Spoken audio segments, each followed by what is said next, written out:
Ikinabahala na ng mga residente ng isang barangay sa Pasig ang sunod-sunod umanong pambibiktima ng mga suspect na riding in tandem. Ang madalas kasing target mga estudyanteng minor de edad. Yan ang idinulog sa inyong Kapuso Action Man.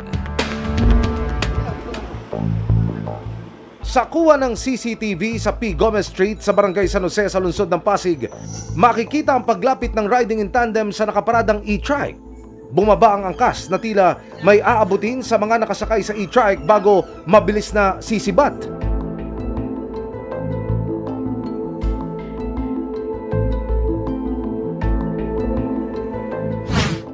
Sa isa pang video, nakaparadang van naman ang dinikitan ng riding in tandem kung saan makikita pang hinihintay ng rider ang angkas na biglang bumaba at saka aalis. Tatlo, mga 5 yun eh. Estudyante, nag-uusap-usap doon sa likod ng van. Tinutukan na pala yung mga estudyante. Kinuha na yung laptop, kinuha na yung cellphone.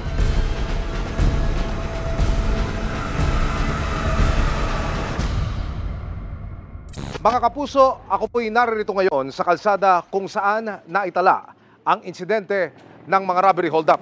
Kung ang mga taga-barangay San Jose ang tatanungin, ang lugar na ito'y tahimik at presko, kaya ginagawang istambayan ng mga mag-aaral. Pero ito rin ang sinasamantala ng mga masasamang loob gamit ang motorsiklo. Dito sila daraan, mang-hold up ng mga mag-aaral na walang kamuwang-muwang. Ang mga estudyanteng naging target natangayan ng laptop, cellphone at pera. Maging sa kalapit na barangay Kanyugan, nakapambiktima na rin umano ang mga suspect. Unti-unti na, may lumalabas ng mukha. May nakuha ang plate number pero fake. Gusto namin mahuli na para tahimik dito sa San Jose.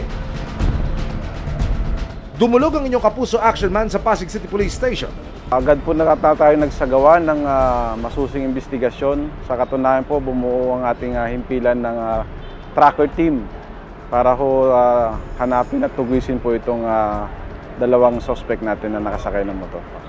Para maiwasan ang ganitong klase ng krimen sa lungsod, may pagtitiyak ang Pasig City Police Station. Meron na po tayong round the clock na patrolling sa area at meron na rin po tayong ginawang mga patrol post na kung saan ay mga nakalagay na ng mga tent na kung saan may mga pulis na po doon sa mga area.